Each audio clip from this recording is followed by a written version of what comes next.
Hi guys, I'm Hanna from Accounting Major 2018 of Pelita Harapan University. In this video, I will be talking about my summaries and critique about two articles from the jakartapost.com and two YouTube videos. First of all, I'm gonna talk about the first article with the title, An Attack on One Faith, An Attack on All Faiths. This article is talking about an act of terror in Christchurch, New Zealand. The terrorist was specifically targeting the Muslim community. However, the Australian government intervened to overcome this problem, so that there will be unity in diversity and everyone gets to feel welcome and safe in Australia, especially in their place of worship. The government won't let the terrorists divide them and let the citizens turn against each other, but rather unite to fight against terrorism, racism, extremism, discrimination, and violence. There is a thing that I disagree about this text.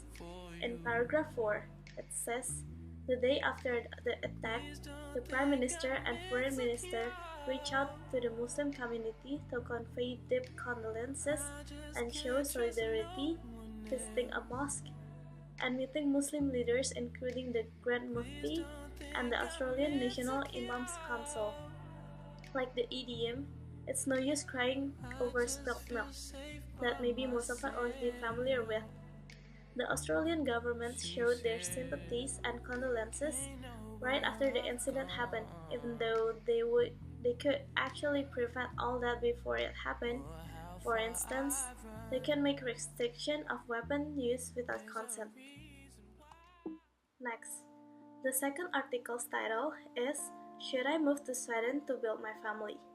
This article is talking about Sweden to be the better quality of life regarding the parental leave and children's allowance support than Indonesia. In Sweden, both parents can share a total of 480 days of paid parental leaves, having 75% of regular working hours for parents with children under 8 years old. Sweden government also giving free education for children up until university. Meanwhile, in Indonesia, government only give 90 days of parental leaves and in reality, the guys only take up to 5 days off. Regarding the Indonesian education, parents with stable financial can send their kids to the best school money can buy. On the other hand, those with limited finance source will be limited to the public school with the varying degrees of quality. The thing that I disagree about is in paragraph 19, which said, some multinational companies operating here apply their own regulations regarding parental leaves. It is referring to the companies who don't follow the rule that was made by the government. Hence, they make their own regulation. I totally disagree because what is the point of making the regulation, but the others don't want to follow it? They should socialize it so that it will be accepted by all the parties without them making their own regulation. The third summary and critique I will be making is taken from a YouTube video with the title Fix Yourself. This video is talking about the most important things to make the world a better place. It's by fixing ourselves and not blaming other people for our problem. We cannot change other people, but we can change ourselves by start small, like stop procrastinating, stop showing up late, stop spending money we don't have, and stop drinking more than we should. Other than that, get to work on time, stop interrupting people, make peace with siblings and parents are also very important. This will give impact in a positive way, like our mind would clear, our life would become less tragic, and we would be more confident. The thing that I disagree about this video is the idea that activists who criticize capitalism aren't able to fix the world and are the problem with the state of things as they are. Not that they shouldn't fix themselves first, but they shouldn't just stop demanding the solution to problems be examined that they are imperfect. Other than that, this video says that we should fix ourselves first. I slightly disagree because I think we should fix ourselves and our surroundings correspondingly, because both ourselves and our surroundings are equally important to form the better world we live in. The last YouTube video is an English speech featuring Steve Jobs at Stanford commencement. This video is about 3 life stories of Steve Jobs, which about connecting the dots, love and loss, and death. And connecting the dots, we should have trust in something, like our guts, destiny, life, or karma. Like Steve Jobs, who decided to drop out of college and trust that everything would be okay. He soon tried to join calligraphy class that is useful for his invention, Macintosh, the first computer with beautiful typography. Second story is about love and loss.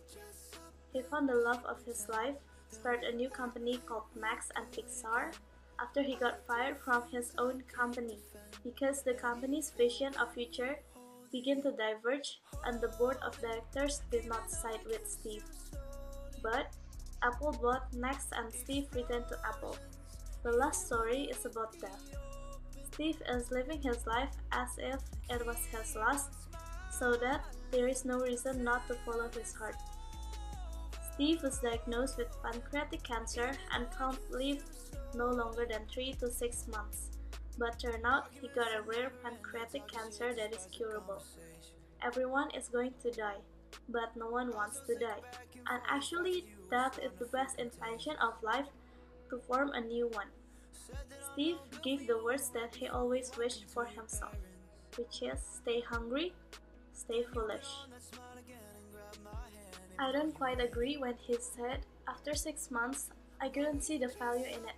I had no idea what I wanted to do with my life and no idea how college was going to help me figure it out. And here I was spending all of the money my parents had saved their entire life. So I decided to drop out and trust that it would all work out okay.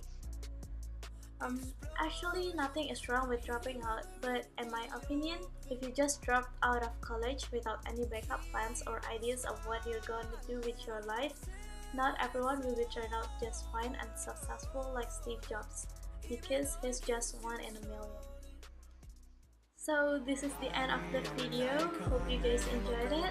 I wish this talk can inspire you. Thank you for watching and God bless you. I'm an icon, man. I'm a girl about a 10. I should fuck her in the Benz.